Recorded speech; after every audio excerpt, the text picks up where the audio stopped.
The highly disciplined Etulo people of Buruku local government area of Benue State trace their ancestors to Kwararafa in Taraba State.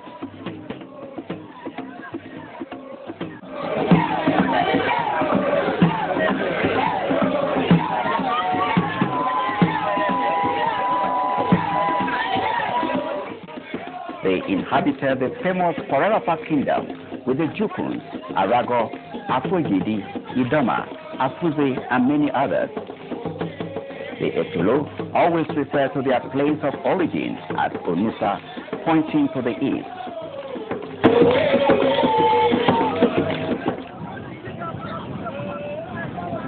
Fishing is the mainstay of their economy. They lived peacefully in the Kwararafa kingdom, but later a number of factors impinged on the peace and gave rise to their migration. For instance, smallpox and chickenpox epidemics made life unbearable to them. There also was famine in the land. What made things worse was dynastic squabbles, which culminated into the invasion of the Kwararafa kingdom. The Etulo refer to the invaders as people on the horse's back. They were warriors from another powerful kingdom at the time, the Borno Empire. Historically, we link the invasion to the to have been carried out by one of the emirs, the mayors of Borno Empire, the first Kanem Borno Empire, and possibly Ali Gaji, we don't know for certain. The invasion led to the disintegration of the Kwararafa kingdom. The first group of people to move out of the kingdom were the Aragos in 1236 AD.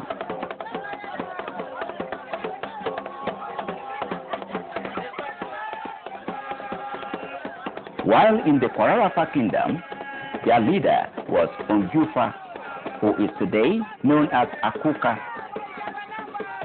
He ruled over the entire people of the kingdom. Disintegration continued after the exit of the Arago.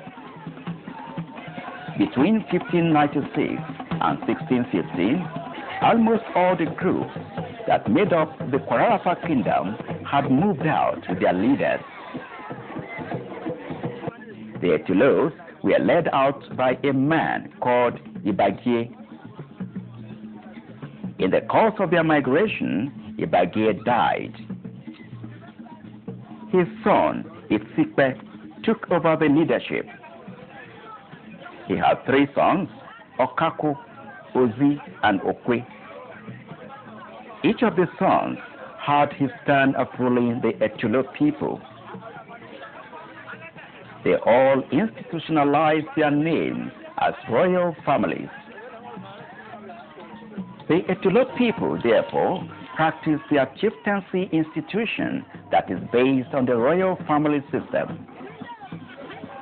There is great understanding among the 3 ruling houses on rotational arrangements to avoid leadership squabbles. The paramount leader of the Etulo is Ofe. This royal stool has been in existence for more than 400 years. It started in 1596.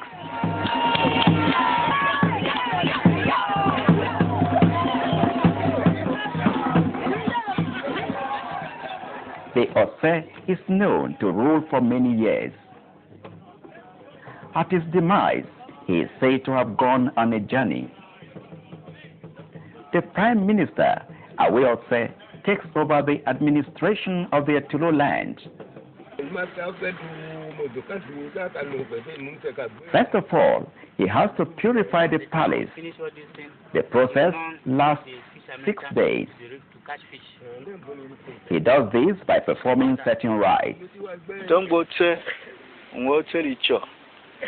As the district head of Etulo people, his major job is to unite the Etulo people, to make sure there are no disputes. Etulo people carry out their assignments without any problem. And he reports to the local government who appointed him as the district head to see to the smooth running of the district. The family members only leave the palace after the purification rites. It is then completely destroyed.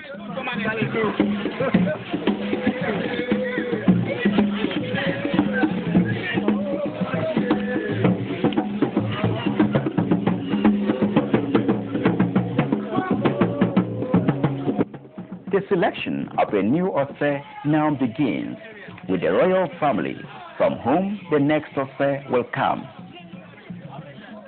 Having made their choice, the family informs the Awe Ose, the Prime Minister, who now presents the candidate to the Council of Elders, the Ato Ose. If the elders reject the candidate, a substitution has to be made by the same royal family. Ose then presents the accepted candidate to the General Assembly.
The Awe Ose now makes arrangement for the selected Ose to travel to Wukari in Taraba State to be coronated by Akuka.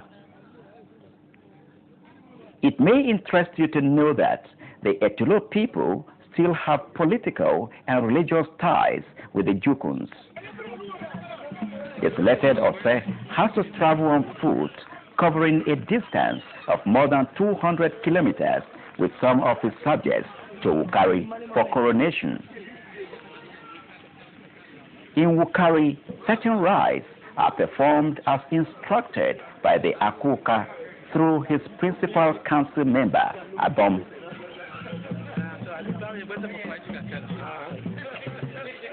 One of the rites is carried out near the graveyard of an Akuka. He then moves to a secluded place, Puje, where he is crowned the Ose. The Ose now makes a return journey with his followers to his kingdom in Buruku local government of Benue State. But this time, it is not a straight journey. He first passes through Akwana, an important town in the history of the Korarafa Kingdom and known for mining salt in commercial quantities. The next place to stop is Uga in Nifon, Buruku local government area. The Nifon also came from the Korarafa Kingdom. They pay homage to the Ose.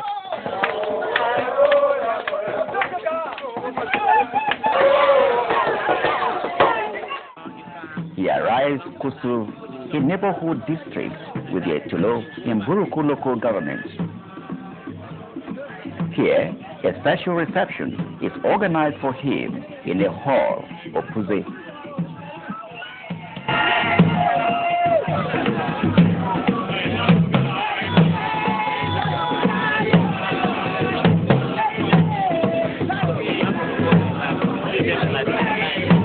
Another place of call is Okpashira in the Etulo land. He is received by the elders of Eminyaka, who introduce him to traditional requirements of his kingdom, including deities.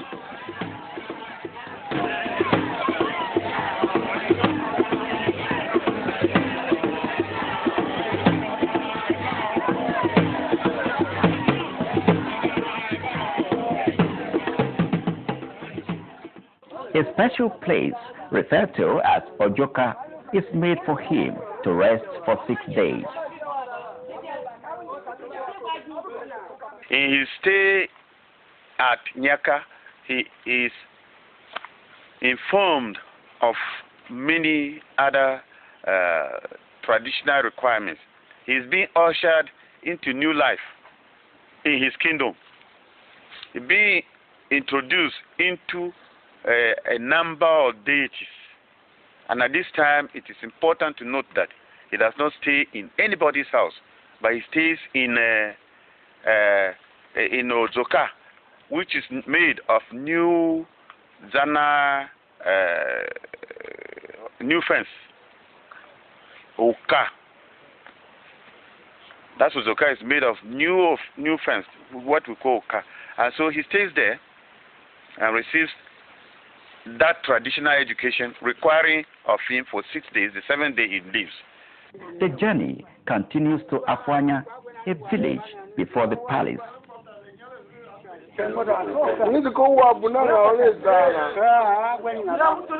He is told the history of his people, signs and symbols, cries of the birds, and animal behaviors. He is able to interpret the hooting of an owl to mean good or bad omen.